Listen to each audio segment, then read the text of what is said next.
Bonjour, bonjour à toutes, bonjour à tous, bienvenue. On va essayer de vous apprendre encore plein de belles choses aujourd'hui en matière de gourmandise. Et si vous pensez que la Charente, c'est uniquement le cognac et la charentaise, restez vraiment avec nous. Car avec Marie-Luce Ribaud, la responsable des magazines à Sud-Ouest, elle vous a préparé une magnifique émission consacrée justement au département de la Charente et ses richesses. Pourquoi ce choix, Marie-Luce?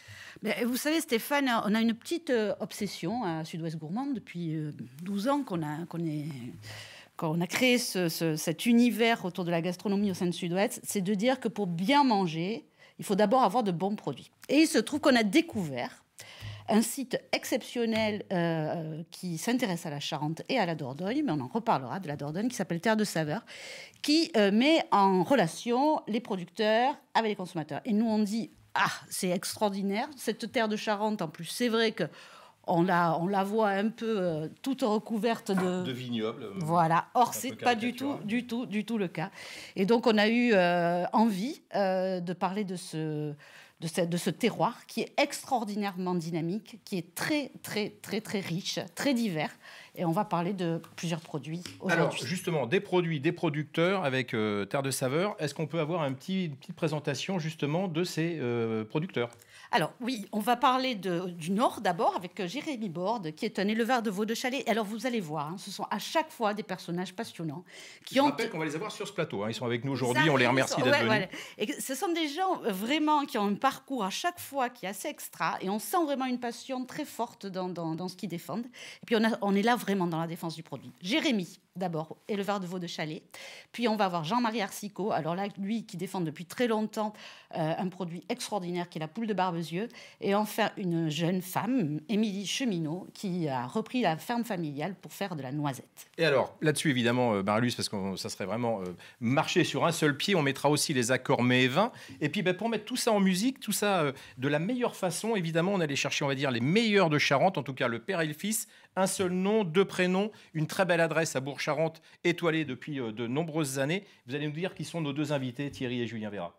Oui, alors Thierry et Julien Véra, on ne pouvait pas faire sans, parce qu'en Charente, la Ribaudière, c'est vraiment le restaurant référence depuis 30 ans, plus de 30 ans même, on peut. 32, voilà, dit 32 ans, 25 ans d'étoiles. Une étoile puis alors, qui est distribuée par le Michelin à un rythme métronymique, tous les ans.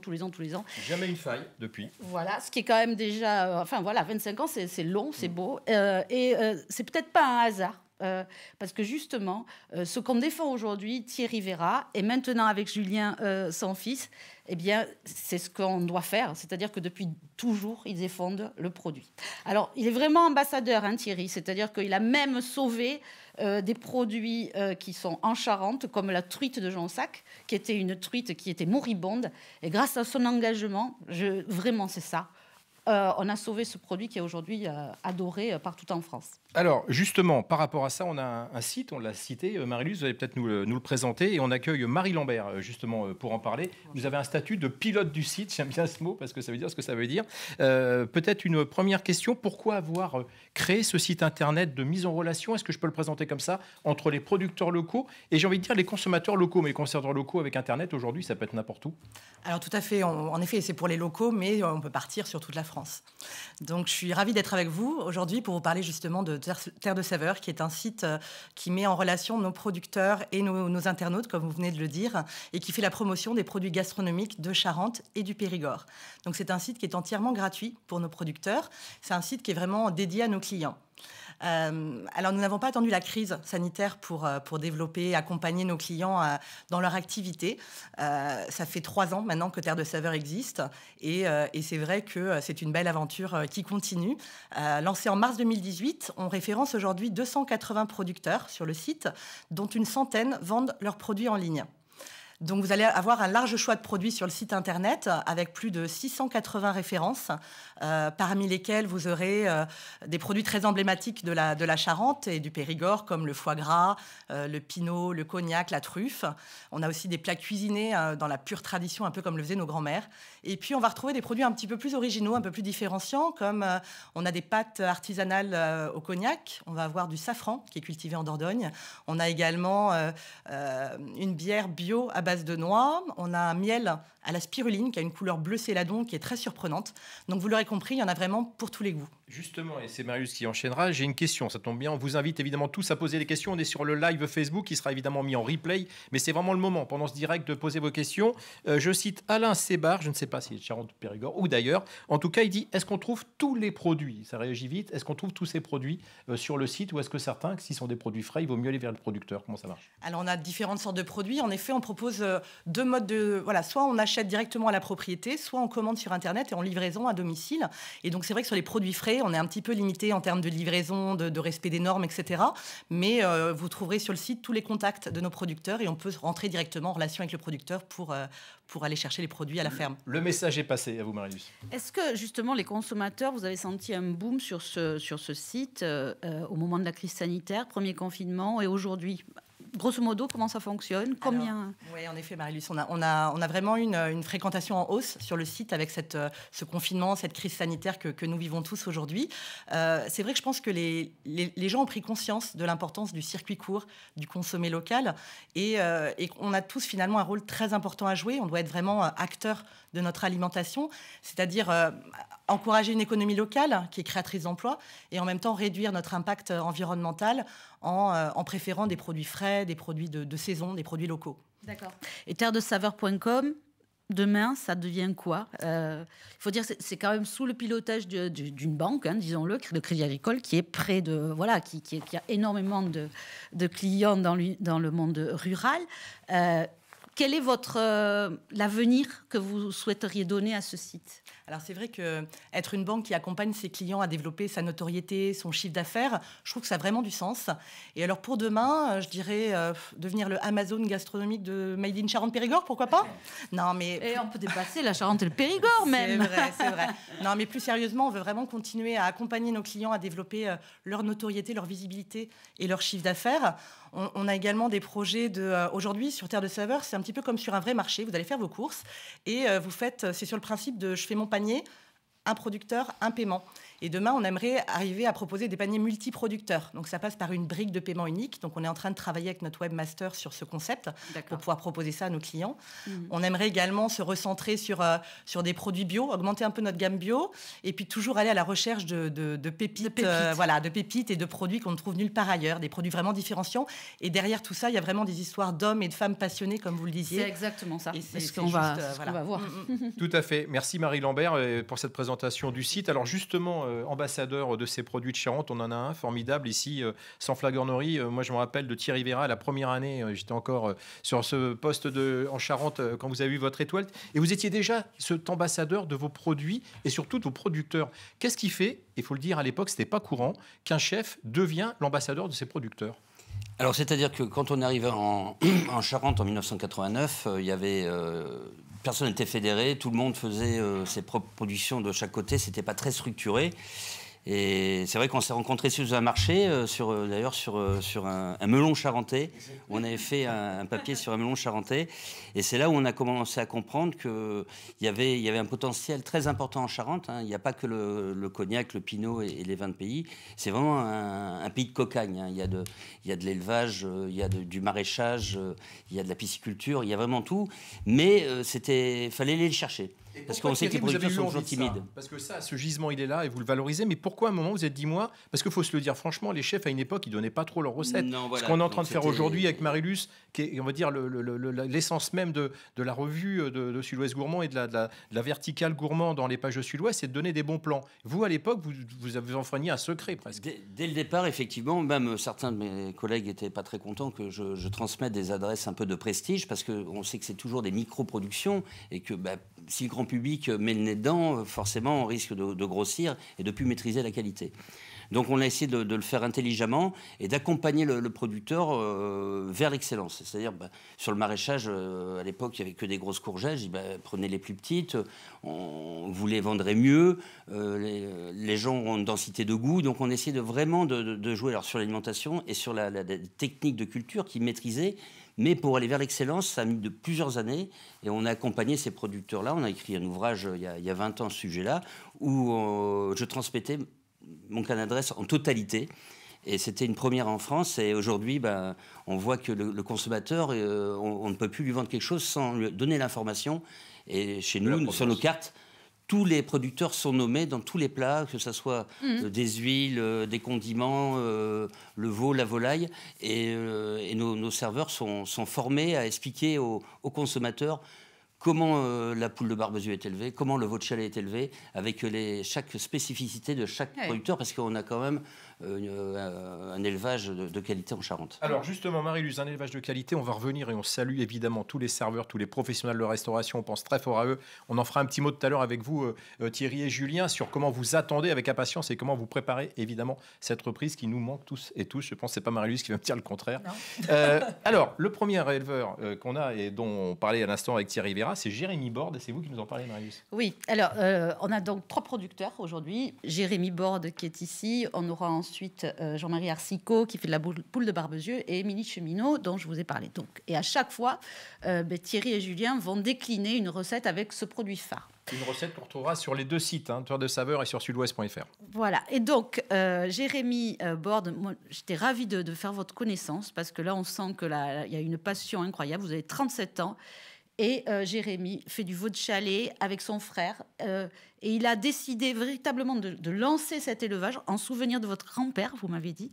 Donc, une famille d'agriculteurs, d'éleveurs. Mais lui, voilà, il est parti de zéro avec son frère. Et vous adorez ça. Et vous allez expliquer en quoi le veau de Chalais est quelque chose d'exceptionnel. Je précise, ce n'est pas une race. C'est une pratique. C'est ça ? Voilà, c'est une pratique qui va parfaitement nous expliquer.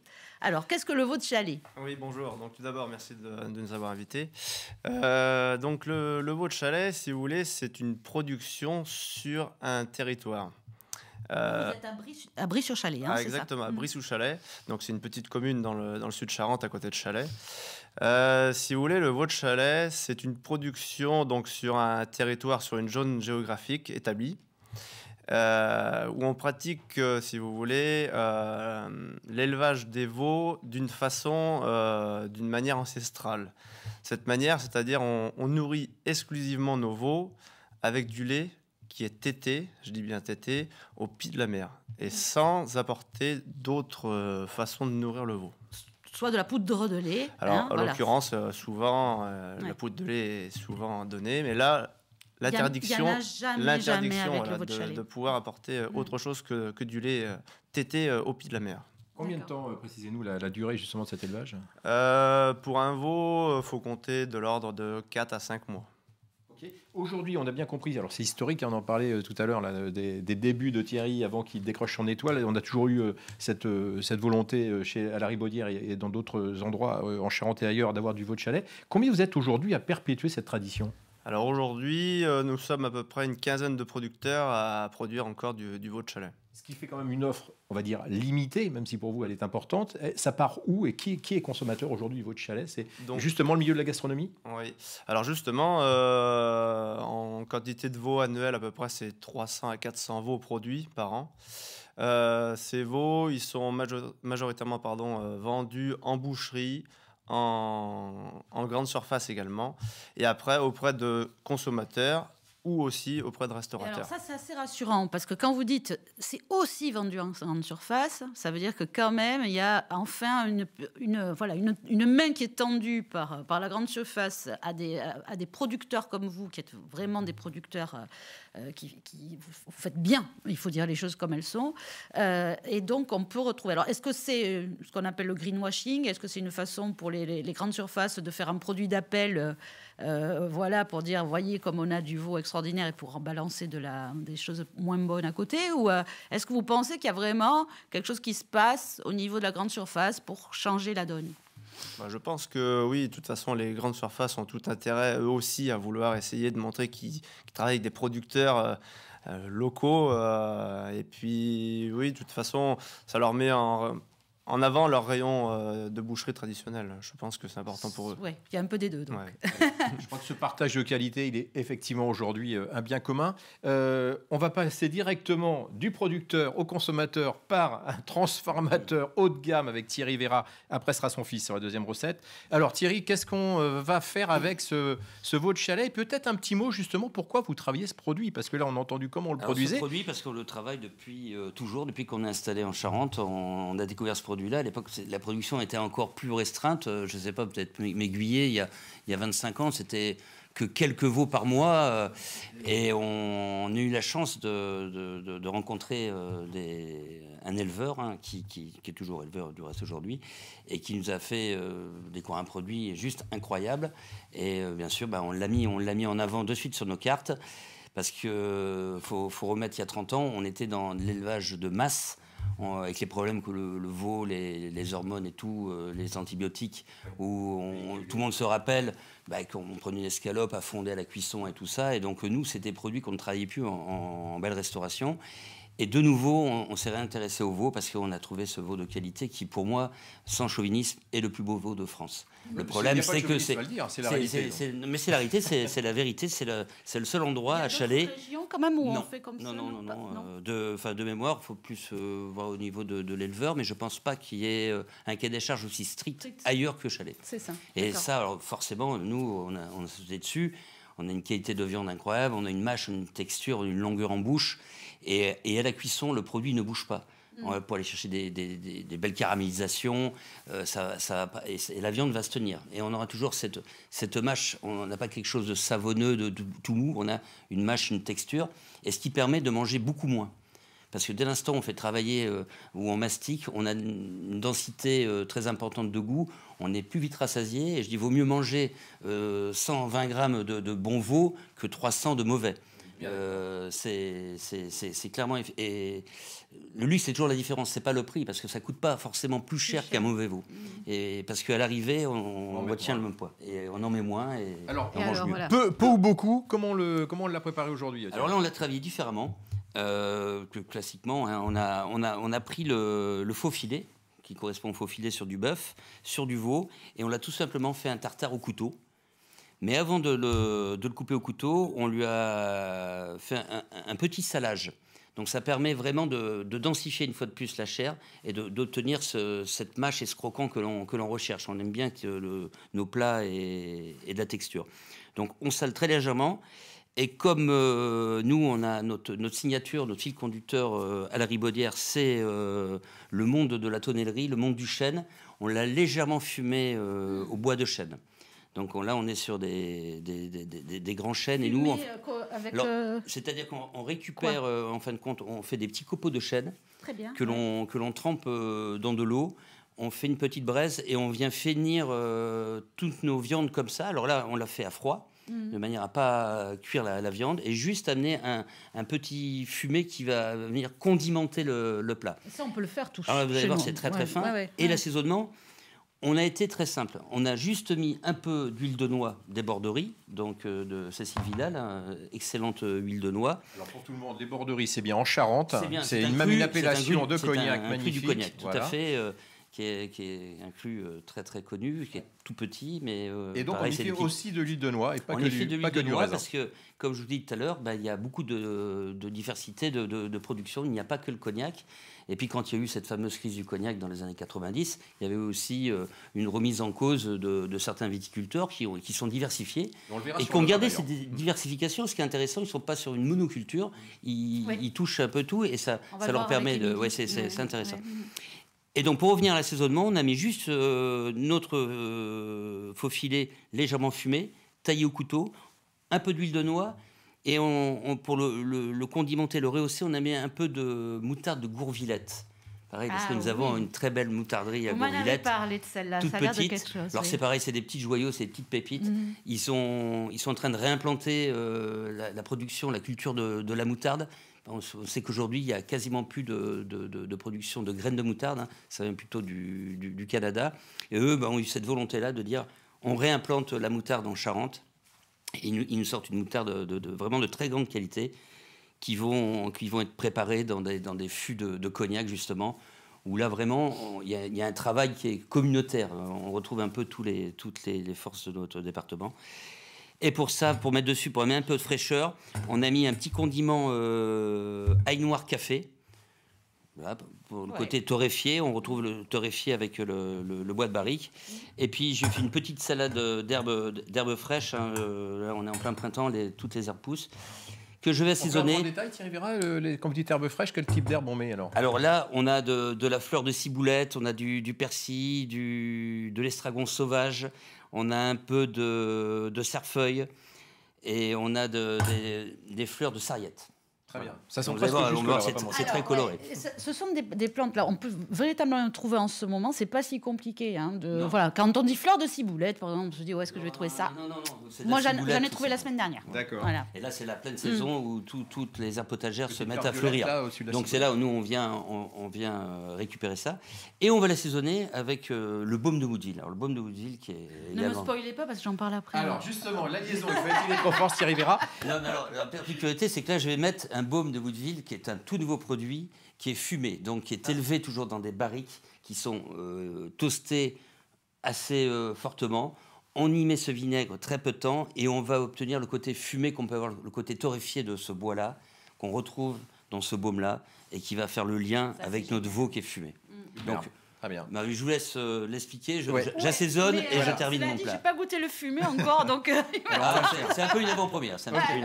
Bien, merci. On va remercier Jérémy Borde qui a fait le déplacement, qui est venu prendre du temps sur son élevage pour parler de son produit avec passion. Marie-Luce nous avait prévenu, c'est totalement vrai. Je le rappelle, hein, pour les gens qui se disent « je voudrais acheter du veau de chalet », vous regardez le site et vous aurez les informations. On vous remercie, Jérémy, d'être venu jusqu'à nous. Et justement d'en parler, Marie-Luce, pendant que Thierry continue d'assaisonner, vous allez nous parler de cette richesse. On vient de le comprendre, que ça soit de Gourvillette ou que ça soit d'ailleurs, il y a des condiments incroyables à découvrir en Charente. Complètement, parce que je dirais même que c'est une terre de vinaigrier. Il y a un certain talent pour relever les plats, comme est en train de le faire Thierry en Charente. Alors, moi je vous dis tout de suite, oubliez le balsamique dégoûtant qui nous arrive d'Italie, qui ressemble à rien, dans des bouteilles qui sont, je sais pas, on dirait qu'il y a du caramel qui sort. C'est à la fois sans dire lequel, hyper sucré. Enfin bon, ça c'est. Voilà. Il y a du balsamique et du bon vinaigre ici. Alors bon, c'est sûr qu'il faut l'acheter pour faire justement ce type de salade et tout, parce que c'est pas donné, mais enfin bon. Voilà, ces bouteilles-là, elles coûtent 10 €. Hein, ça va, c'est une autre dimension. Voilà. En termes de goût, c'est... Voilà, c'est une autre dimension en termes de goût. Et moi, donc, j'ai envie de vous parler de deux choses. Et en odeur aussi, parce que je sens jusqu'ici, ça y est. Le baume de Bouteville. Alors, le baume de Bouteville, c'est à Bouteville. Ça ressuscite. C'est là pour son château, hein. Si vous voulez y aller, il y a aussi au pied du château. Au pied du château. Donc c'est un vinaigre qui a ressuscité, parce que la boîte, elle date, enfin, la société, elle s'est créée au 19e siècle. Hein, donc c'est quand même très très ancien. Et alors n'allez pas croire que c'est un onguent qu'on trouve en pharmacie. Ça, c'est vraiment comestible, hein, le baume de Bouteville. Et c'est excessivement délicat, c'est, je dirais même complexe. Voilà. Alors moi, je vous ai amené celui que je m'étais acheté là, il n'y a pas longtemps, qui était sorti il y a pas longtemps. C'est le végétal. Alors là, celui-là, il a des notes très florales, de plantes évidemment. Il est celui-là affiné en fût d'acacia. Et c'est ça qui est génial, c'est que celui-là, il est affiné en fût d'acacia. Je crois que le fumé, oui, est en chêne. Et le classique de Bouteville, vous l'avez, Thierry? Alors moi, non, je n'avais pas le classique. Bon, moi, j'ai après la collection sur des vieux millésimes. Et oui, il y a les vieux millésimes. Là, c'est quand même très cher. Hein. Mais c'est très, très beau. Mais alors, le classique, celui-là, lui, il est évidemment affiné en fût de cognac. Voilà. Et donc, ça donne des subtilités et des différences incroyables quand il s'agit d'assaisonner. Alors justement, Marie-Luce, on vient de voir un chef, un grand chef, nous donner quelques conseils. Est-ce que, je ne dis pas que vous n'êtes pas une excellente cuisinière aussi, mais est-ce qu'on peut faire du conseil, et que moi qui n'y connais rien, par exemple, qu'est-ce que je fais? J'ai très envie de le faire. Qu'est-ce que je fais avec mon baume de Bouteville? Je mets dans quoi? Alors, moi, celui-là, le végétal, je vais vous le mettre sur un risotto. D'accord. Ça va être génial. Une soupe. Ça va relever la soupe vraiment de façon incroyable. Je prendrai le classique pas mal aussi sur des poissons. Le fumé, je pense que là, Thierry nous a montré ce qu'il fallait faire. Hein. Oui, c'est ça. Le lien avec chercher le lien matière première. voilà, exactement. Une conclusion Vous sur voulez- votre produit. Moi, je vais bien le goûter. Allez-y. C'est pas très télévisuel, hein, mais on va le Mais faire. je vous ai amené une petite cuillère pour Merci ça. beaucoup, Marius. Alors, mais non, mais j'ai pas fini. Justement, je disais, on peut Parce que continuer je pour le voudrais public. parler aussi de notre produit que je trouve magnifique. Et à chaque fois, vous remarquerez, ces bouteilles dans la cuisine, elles font objet de déco, hein, parce qu'elles J'ai sont une toutes question magnifiques. un peu pour le chef étoilé que sont Thierry et Julien. Est-ce que c'est faire un affront à l'huître de marraine que de mettre un peu de baume avec l'huître? Non, tout T'es à fait. d'accord, hein? Là, on est vraiment Par contre, sur... moi, je mettrais plutôt celui-là. Alors, Exactement, on va partir sur un vinaigre assez vif qui va venir se substituer au citron. On est vraiment là sur un bel accord. Nous, on s'amuse à faire des décoctions avec des échalotes dedans. On filtre et on vient rajouter cette petite touche d'échalote sous le traditionnel vinaigre à l'échalote, mais sans avoir l'échalote en bouche. Là, on est... c'est très, très... Et on le travaille avec une petite feuille de gélatine. On crée des petites pastilles. Et on met une petite pastille de vinaigre sur une huître, comme Ah oui, ça. et puis ça éclate en bouche. Ça éclate en et puis bouche. on va Ouais, pas ouais, faire génial. de peine à nos amis d'Arcachon, ça marche aussi avec les huîtres du bassin d'Arcachon. On va accélérer pour accueillir Ouais, M. Arcicot. Ah, mais je voulais parler vite, Oui, bien vite, sûr, vite. c'est ce que- Alors, celui-là, parce que ça, c'est mes chouchous en Charente. C'est Philippe et Françoise Fleurier. Françoise et Philippe Fleurier, plus exactement, puisque c'est À elle qui a Rouillac. commencé. À Rouillac. Alors, eux, ils ont des produits extraordinaires aussi. C'est ce vinaigre de pinot, alors du pinot rouge et pinot blanc.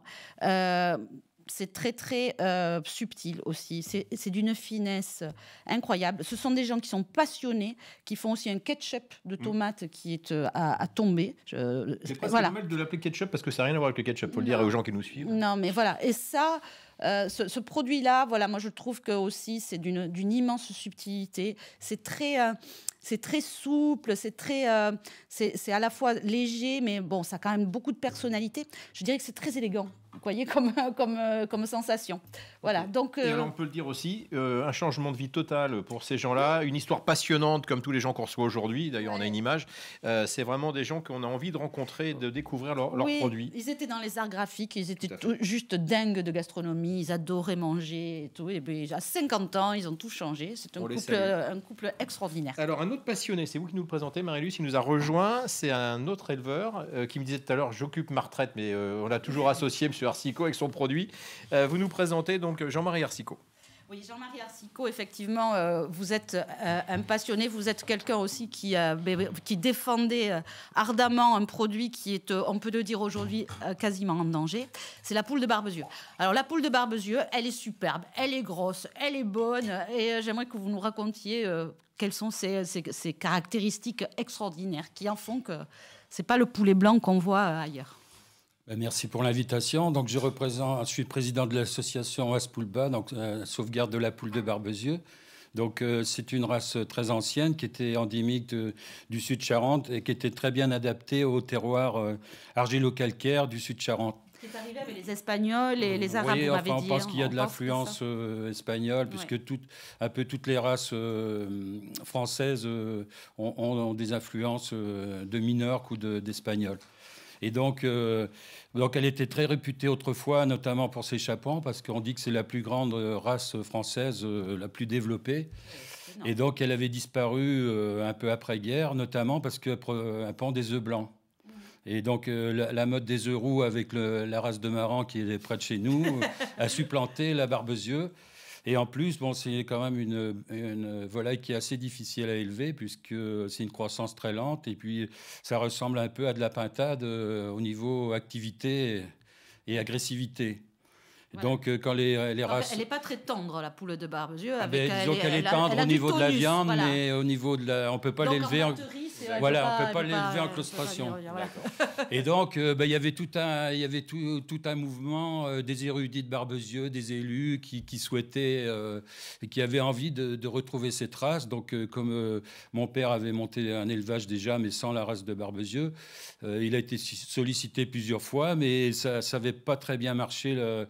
La sauvegarde de la race était très difficile et le salut est venu d'un éleveur amateur qui s'appelle Michel Grégoire et qui lui avait repéré des anciens sujets dans des fermes et qui petit à petit, personnellement, a éliminé les traces de la volaille marrante dans la Barbezieux et petit à petit, il a recréé la race.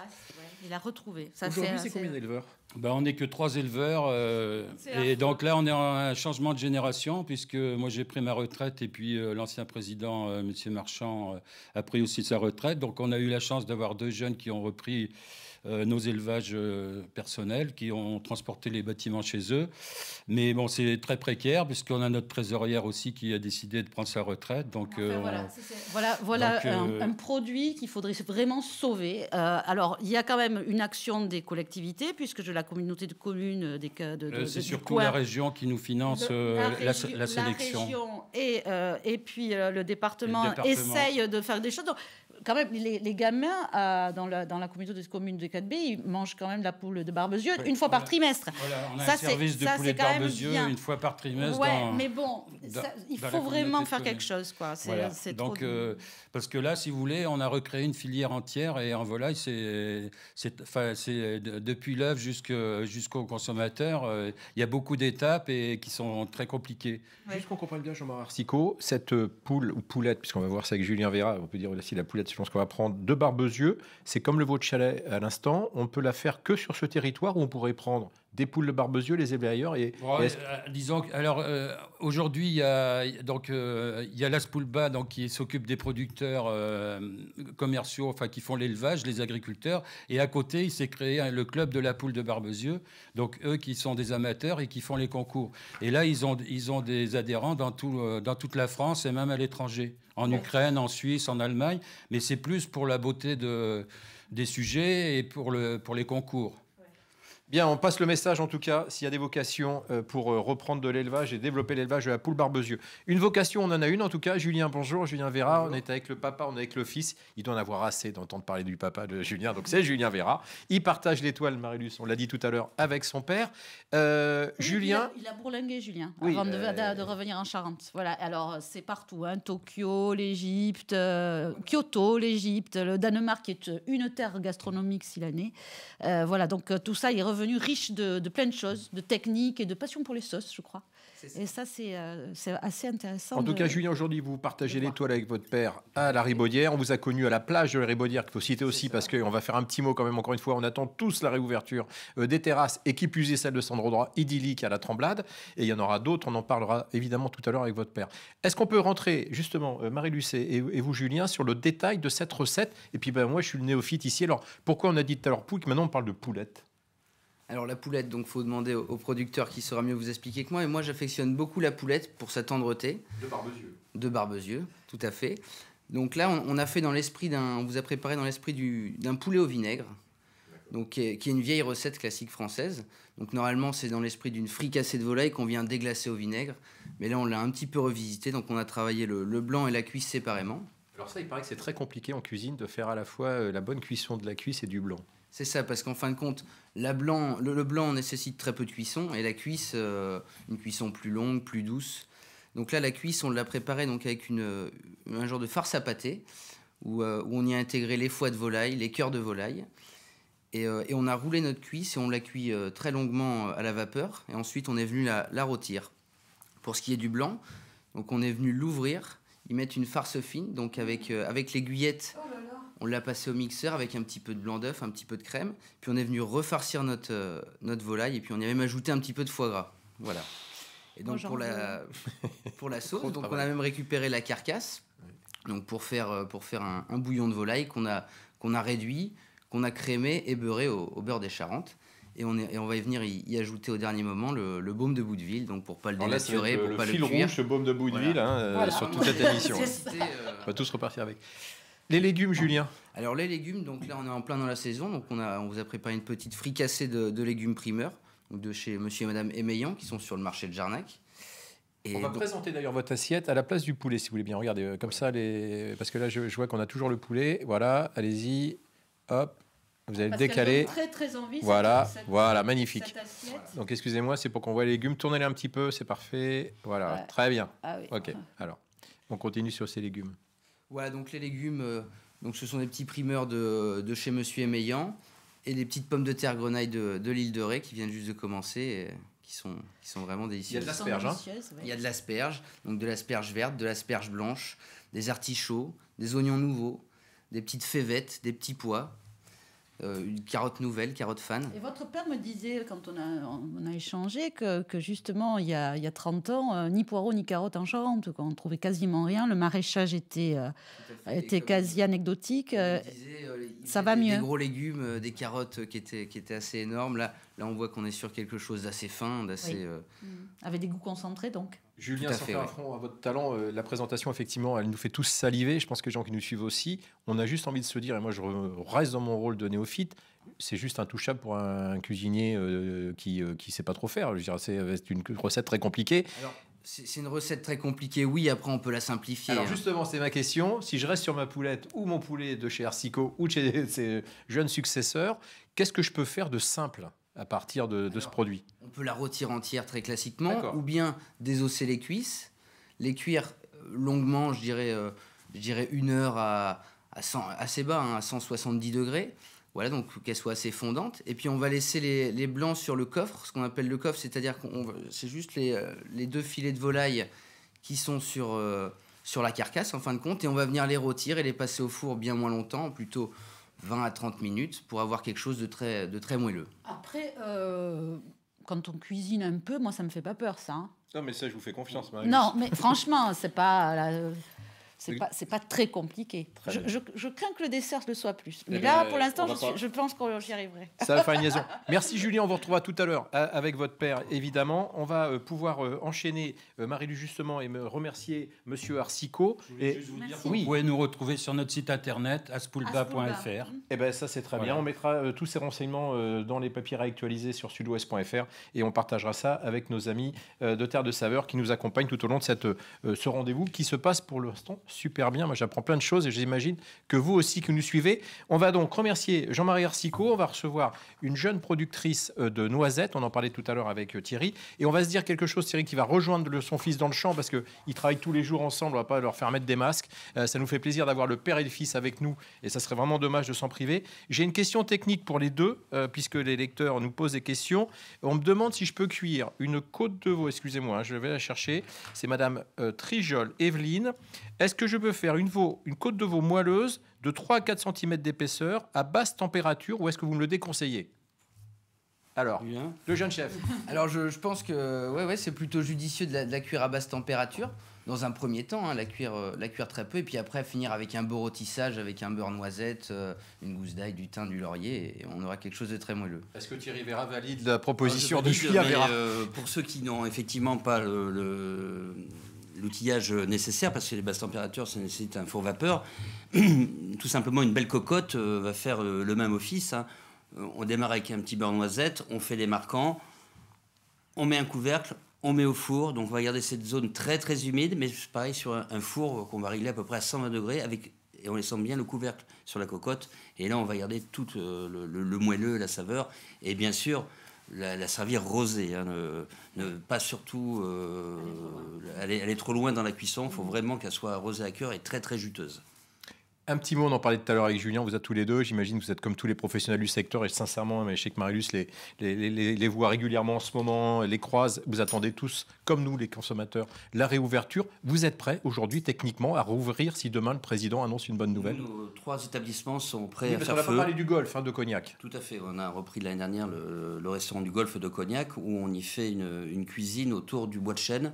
Donc on ne fait que de la grillade, mais uniquement avec le combustible de bois de barrique, des vieilles barriques de Cognac. Toujours le clin d'œil à Cognac. Toujours le clin d'œil, et on met très peu de sauce. La saveur se suffit elle-même de ces barriques de Cognac. Donc prêt à reprendre le travail, les équipes sont prêtes. Comment vous fonctionnez concrètement? Toutes les équipes vont réintégrer dès la semaine prochaine parce qu'on va... forcément, 6 mois de fermeture, c'est pas facile. On va refaire des pilotes pendant une semaine. Nous, on a eu la chance de pouvoir faire un peu de click and collect, donc on a toujours gardé du lien avec nos clients et avec nos salariés. Et là, on redémarre une semaine avant pour faire nos essais, retrouver cette convivialité. Et puis, ces automatismes, hein, c'est comme un grand sportif qui court pas pendant 6 mois, il ne peut pas faire marathon. Hein, donc il faut qu'on redémarre progressivement. Il y a des passages de relais en cuisine aussi, donc il faut se rôder. Voilà. En tout cas, tous nos voeux vous accompagnent. Et je sais qu'à Sud-Ouest, on a largement soutenu ces professionnels et on continue à vous accompagner. On est ravis encore avec Terre de Saveur de faire cette rencontre et d'accueillir Marie-Luce, Cheminot. Émilie Cheminot, vous nous présentez. Alors, Émilie Cheminot, elle a 37 ans et elle a un parcours incroyable. Elle était ingénieure en recherche et développement à Paris dans une grosse boîte de pâtisserie, chocolaterie. Et puis bon, elle était proche de... Elle craquait. Hein elle craquait, elle n'en pouvait plus. Elle s'est dit que c'était pas ça la vie. Et donc, elle a passé un CAP de pâtissière, de chocolatière, pardon. Et elle est revenue sur l'exploitation familiale qui, depuis 4 générations, est... Au moins, oui, 4 générations. Au moins 4 Alors, générations. c'est où précisément, puisqu'on est entre Charentais pour cette belle rencontre aujourd'hui largement diffusée. Vous êtes À Saturnin. Saturnin, très bien. J'ai l'exploitation de ma maman qui est sur Saturnin et celle de mon papa qui est à Nières-sur-Nouer. Très bien. À côté. Voilà. Et donc, avec sa maman qui la suit aujourd'hui, elle a tout changé dans l'exploitation et elle a décidé de se mettre à la culture de la noisette. Et pour quelle raison, Émilie ? Quand j'ai passé mon CAP de chocolatier, mon professeur de chocolaterie me disait plante de la noisette. On en consomme beaucoup en France, mais qui ne vient pas de France. Il y a un gros potentiel, donc vas-y, plante, tu vas voir. Et donc, Garonne a une particularité quand même sur Noisette. Oui, ils ont la coopérative de noisettes, la seule en France, Oui.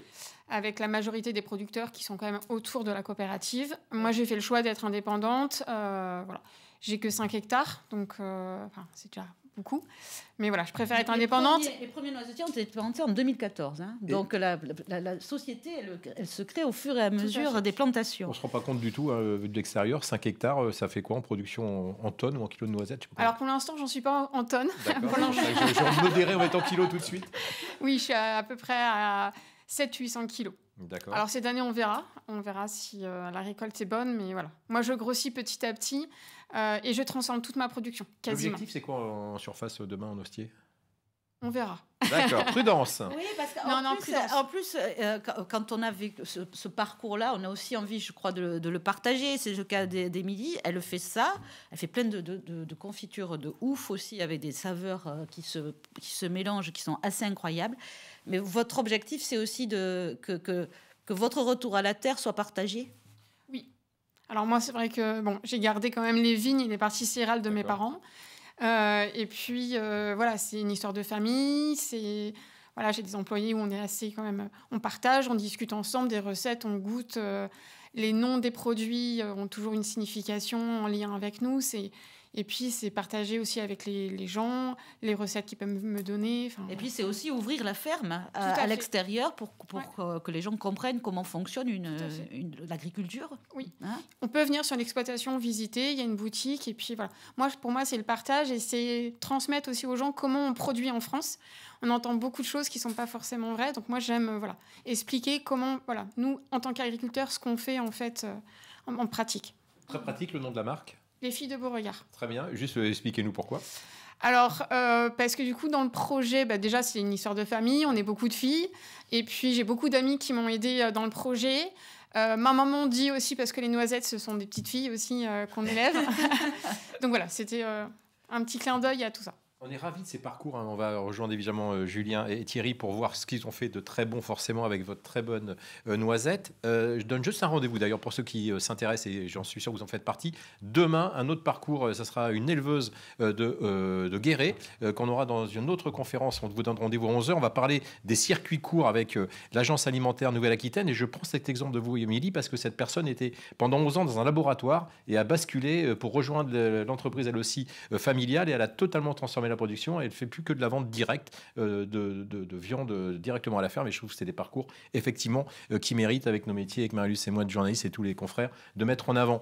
Justement, on en parlait tout à l'heure avec vous, Thierry, et on est ravis de vous voir encore tous les deux, père et fils, réunis. Là, on est vraiment de la production à la consommation. Donc, cette noisette, vous nous en faites quoi ? Alors tout d'abord, nous, la noisette, on la travaille depuis de nombreuses années, parce qu'on avait la chance d'avoir un producteur de noisettes à Genac-Champagne qui a pris sa retraite il y a 5-6 ans.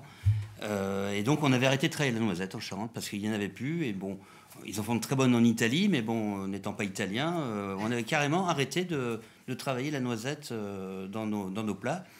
Et il s'avère que cette rencontre nous a permis de rencontrer Émilie. Et on a remis la noisette, parce qu'on a un dessert qui est un peu signature depuis très très longtemps, où on s'est mis au défi de travailler toute sa gamme. parce qu'il faut savoir qu'elle ne fait pas que de l'huile de noisette, des noisettes, elle fait du pralin, elle fait de la farine. Et voilà. Donc on a remis vraiment toute sa gamme de produits dans un seul dessert, donc dans cette noisette qui est reconstituée. Bon, Julien va nous expliquer un peu la teneur. Alors j'espère qu'on la voit bien. Peut-être qu'on peut la pencher un peu, Thierry, vers la caméra, parce que je pense que Julien va la commenter, mais c'est juste extraordinaire, quoi. C'est une énorme noisette reconstituée. Oui. Voilà, c'est ça. Dans l'autre sens, Thierry, vers la caméra là-bas. Voilà, on va y arriver. Voilà, très bien. Voilà, super. Vous nous la décrivez. Alors là, par contre, la recette va me faire peur complètement, je pense. Alors, donc en fait, Émilie aussi. Je me sens moi seul. Merci, Émilie. Je me sens très. Moi non c'est plus, plus simple que ça en a l'air. Hein, donc, sur le bas de la noisette, donc on a fait un biscuit type génoise, mais avec la farine de noisette, qui est vraiment une farine qui est superbe. Ensuite, on a mis de la mousse noisette. Donc une mousse qu'on a fait à base du praliné de noisette. Et ensuite, on a fait un caramel coulant au cœur qui est fait aussi à base de praliné et de chocolat. Voilà, et on a enrobé le tout donc d'un chocolat qu'on a lié à l'huile de noisette. Et on va venir y ajouter cette petite crème anglaise. Alors ça, c'est une petite astuce très simple à refaire. Donc c'est une base de crème anglaise toute simple, dans laquelle on rajoute un peu d'huile de noisette torréfiée, parce que votre huile de noisette, elle est vraiment exceptionnelle. On passe sur des huiles qui sont raffinées pendant des heures. Donc, on a vraiment tout le fruit. Et nous, cette huile, on s'en sert comme une sauce. C'est pas quelque chose qui est gras. C'est quelque chose qui est très savoureux. Donc, on a tout simplement incorporé notre huile de noisette dans notre crème anglaise que l'on va venir mettre autour de la noisette. Je veux le faire préciser parce qu'en plus ça va nous quitter, Émilie, non pas qu'on soit déjà là de l'entendre parce qu'on a juste envie d'aller visiter la ferme. On va donner peut-être de l'info pratique pour aller sur la ferme. C'est quand on veut, c'est des rendez-vous à prendre. Comment ça marche? Alors la semaine, non, c'est quand vous voulez. Et le week-end, c'est sur rendez-vous. Très bien. Donc à Saint-Saturnin, en Charente. En plus, c'est sur la route entre Angoulême et Bourg-Charentes pour ceux qui veulent aller déguster après à la Ribaudière. Donc c'est sur la même route, c'est parfait quand on viendra d'Angoulême, depuis Bordeaux ou depuis le sud de la zone de diffusion de Sud-Ouest ou même du Lot-et-Garonne ailleurs. On va vous remercier, Émilie. Et je voudrais juste qu'on précise justement si cette huile, c'était pour ça que je posais la question, elle est vraiment faite chez vous ou si elle a déjà été modifiée par le chef. J'ai pas bien compris. Non, alors l'huile, nous, on l'a vraiment pris telle que Émilie nous l'a amenée. Et donc, par rapport aux dégustations, on a dit comment on peut la valoriser, la mettre en avant. Et Stéphane, je vous laisserai découvrir tout à l'heure, c'est assez bluffant. En plus, on va pouvoir déguster. Parce qu'on a amené quelques noisettes dans nos poches. On va faire vraiment saliver les gens qui nous suivent. Merci beaucoup, Émilie Cheminot. Moi, je donne vraiment envie à tout le monde, et vous nous avez transmis cette passion, d'aller en Charente pour vous rencontrer, mais rencontrer aussi les gens formidables que Marilus a présentés tout à l'heure. Donc, on va aller à Rouillac, on va aller à Gourvillette, voir la moutarde, on va aller un peu partout. Et puis, on va surtout découvrir des vins charentais, puisque c'est le moment de... Je pense que là, Thierry et Julien, vous avez expliqué ce que je sais aussi, votre attachement mets et vin. En quoi c'est important justement qu'on réfléchisse, et Marion s'installe pendant ce temps-là, de Terre de Vin, la revue du groupe Sud-Ouest dont on va parler dans 2 secondes. En quoi c'est important justement de réfléchir ensemble, est-ce qu'on va boire avec nos produits que vous avez majestueusement cuisinés? Alors, vous savez qu'il y a toujours cette faculté de terroir. Et ce terroir-là, par rapport à un élevage, par rapport à tout ce qui s'y produit, eh ben, on va toujours aller chercher des accords qui vont être à proximité, parce que les produits matchent toujours ensemble. Tout ça, c'est lié par rapport à ce terroir-là qui nous permet d'avoir aujourd'hui des vins, parce qu'on n'est plus que viticulteurs, il y a aussi des vignerons qui font de très très beaux produits. Hein. Les vins de pays ont très bien évolué dans les 20 dernières années. Nous-mêmes, nous faisons notre propre vin. Mais parlez-en, parce que vous êtes plusieurs restaurateurs à faire ça maintenant. Vous êtes oui, pas le seul, Thierry, à faire ça. J'ai eu la chance de récupérer quelques hectares de mon grand-père. Et puis avec un voisin, donc, qui est la famille Landier, nous transmet quelques grappes de raisin. Et avec la société Vicard. Pardon ? Uniquement pour le restaurant. Uniquement pour le restaurant, pour nos restaurants, et un petit peu de vente à emporter pour nos bons clients. Très bien. Alors justement, on va pas vous faire affront parce que le vôtre, du coup, on peut le boire que chez vous, et ce qui est très bien. Et on va accueillir Marion Ripoll, qu'on connaît bien ici, puisqu'elle représente Terre de Vin. On va rappeler que Terre de Vin, c'est notre bible à tous en matière de vin quand on est dans le groupe Sud-Ouest et que c'est une revue nationale. Ça tombe bien parce qu'en plus, je crois qu'on va parler d'un vin blanc et que la une du dernier numéro parle de blanc. Un petit mot peut-être sur le dernier numéro ? Exactement, oui. Dans le dernier numéro, on a fait la place au vin blanc de printemps en attendant les beaux jours revenir. Et donc, c'est 140 cuvées qui ont été dégustées par notre rédaction et qui sont mises en avant sur ce numéro-là. Et donc, en effet, pour le premier accord mes vins avec l'entrée, nous avons sélectionné un blanc de la Charente. Parce que les vins charentais, pendant très longtemps, ils n'avaient pas très bonne presse, il faut le dire. Bon. Et ce que dit Thierry est très juste, ça a beaucoup changé. Marion, c'est quelque chose que vous avez vous aussi au sein de la rédaction réalisé, pu voir cette évolution des vins charentais. Oui, en effet, c'est quelque chose qu'on a constaté. Il me semble que le vignoble charentais, en plus, est un vignoble qui est très, très ancien.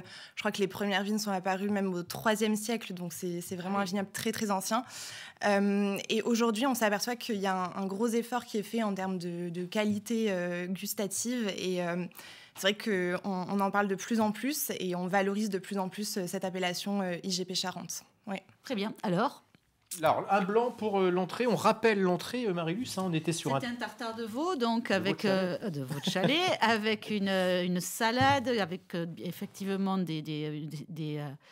plein de petites plantes assez goûteuses et assez fortes, si on se souvient bien, avec quand même aussi un condiment Pepsi. C'est donc ça, voilà. C'est comment on va marier ce vin avec le condiment dont on a entendu parler tout au long de ces rendez-vous. Alors nous, Marion, la barre est haute à vous. On a choisi un vin blanc sec. C'est la cuvée Sotte Bergère du domaine de Garancy. Donc c'est un millésime 2020. On est sur la commune de Segonzac. C'est un vin qui est vendu 10 € sur terredesavoir.com.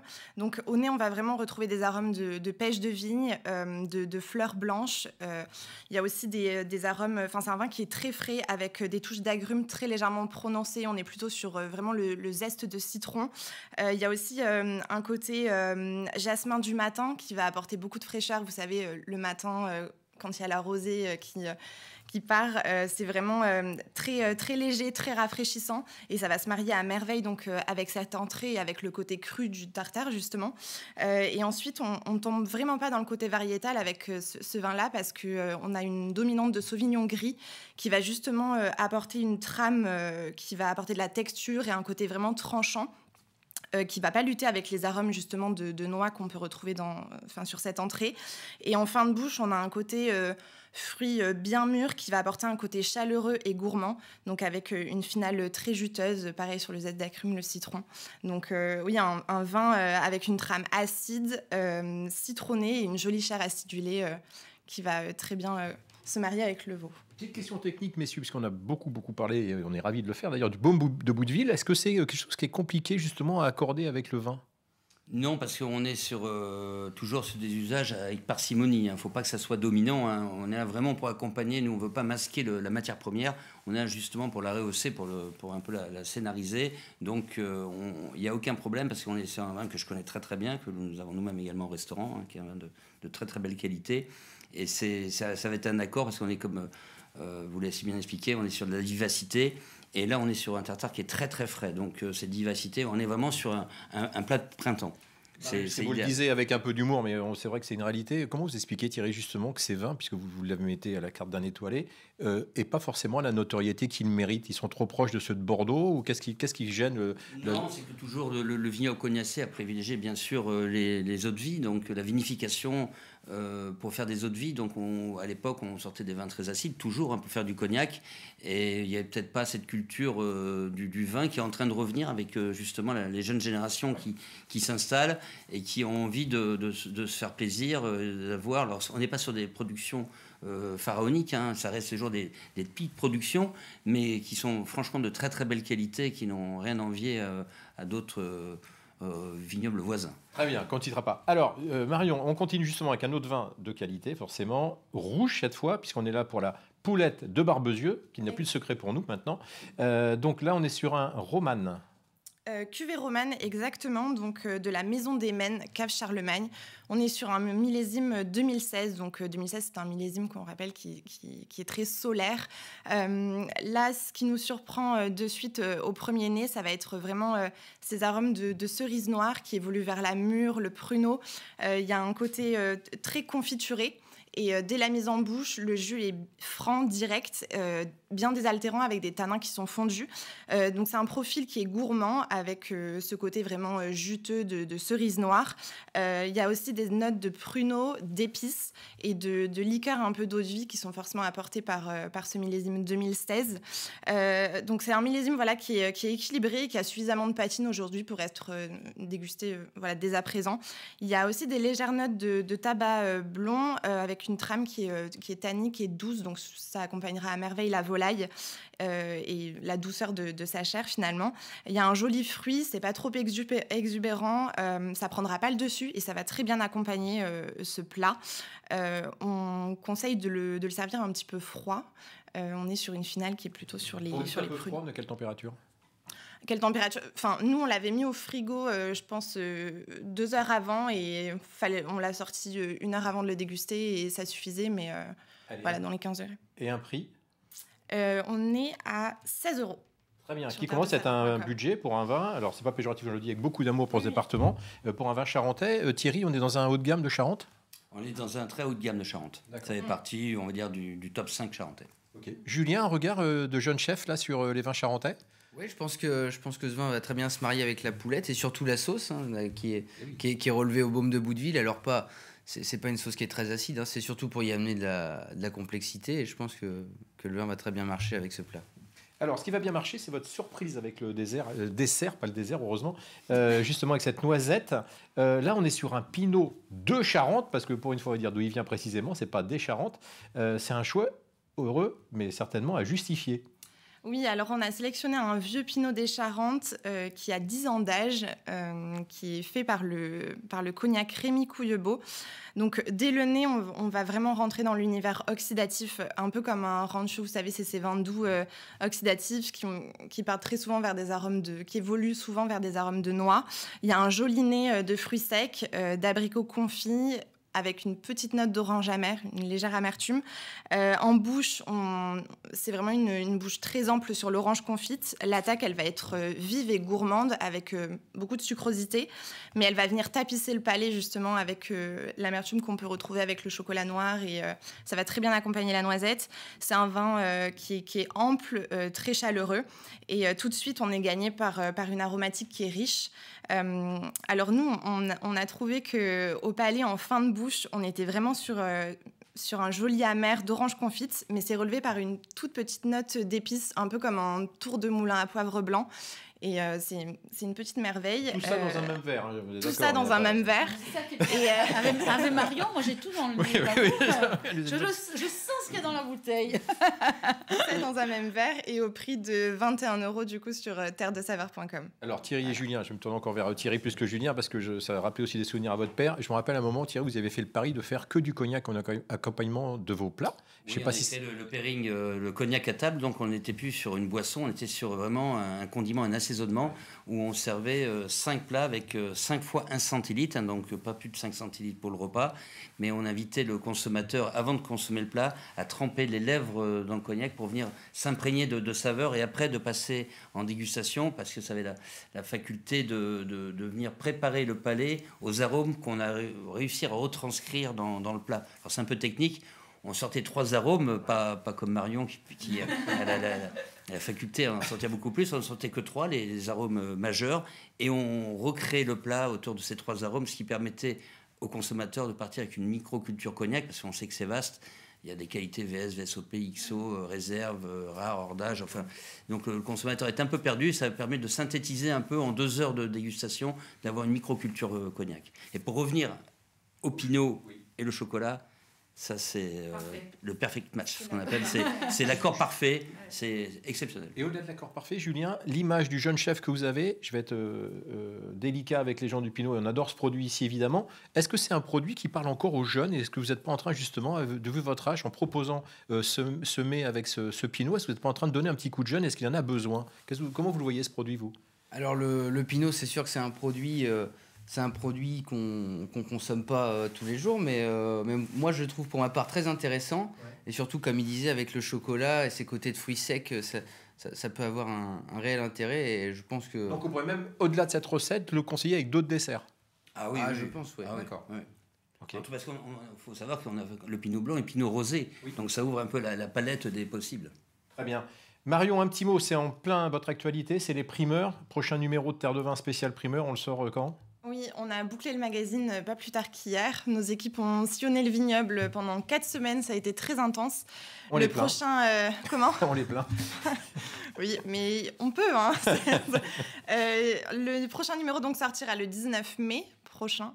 Il y aura une sélection de 500 cuvées qui ont été dégustées et commentées et notées par nos journalistes et dégustateurs. Merci Marion. On donne donc rendez-vous, plein de rendez-vous, donc le 19 pour Terre de Vin. Ça va être l'heure de conclure, Marie-Luce, avec vous. Moi, j'aimerais bien une belle conclusion, je sais que vous allez l'avoir, pour faire la synthèse de ce qu'on vient de découvrir et certainement rappeler évidemment que vous pouvez tout retrouver, les recettes, les détails, le partager avec les amis, la famille. Et si vous ne savez pas comme moi cuisiner, l'envoyer à des gens qui cuisinent bien, ils feront certainement un plaisir de vous inviter à faire ça rapidement grâce aux recettes de Thierry et de Julien. Oui, donc d'un point de vue très pratique en conclusion, on retrouve le replay aussitôt et là, il y aura les recettes qui seront intégrées pour pouvoir refaire ce que nous a proposé Julien et Thierry. Franchement, moi, j'ai passé un super moment. J'ai envie qu'une chose, c'est de repartir en Charente. Je crois et en Dordogne, parce que vous avez dit un petit mot, c'est pour ça que je voulais... Effectivement, à l'automne, on va passer par la Dordogne.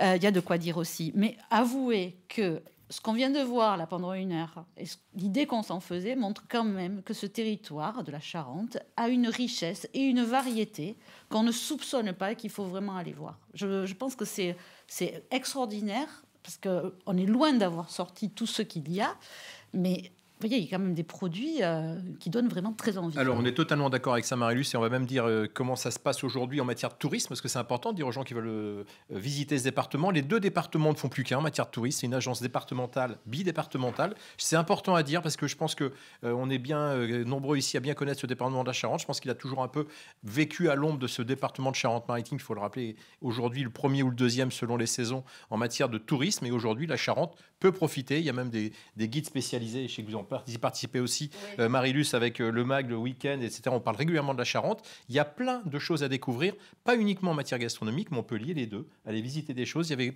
n'y a pas longtemps dans Sud-Ouest un papier sur les thermes de Chassenon. Je pense que ça fait partie des choses que les gens ne connaissent pas forcément. Puis ça permet d'aller à l'autre bout du département. Une fois qu'on est passé dans le sud, à Chalais, à Barbezieux, et qu'on est allé à Bourg et à Saint-Saturnin, on peut aller jusqu'en Charente-Limousine. Enfin voilà, plein de bonnes idées. Merci Marie-Luce pour la rédaction en chef de cette émission. Merci à tous les producteurs. Merci à notre partenaire évidemment qui nous a accompagnés, Terre de Saveur, qu'on remercie d'avoir aussi permis de sélectionner ces producteurs de très bon niveau. Et puis 1000 fois merci au Père Office. On n'a qu'un vœu à vous formuler, à vous tous les deux et à tous les restaurateurs, c'est de se retrouver très vite à table, en terrasse, à l'intérieur. Et en attendant, portez-vous bien. À bientôt. Merci.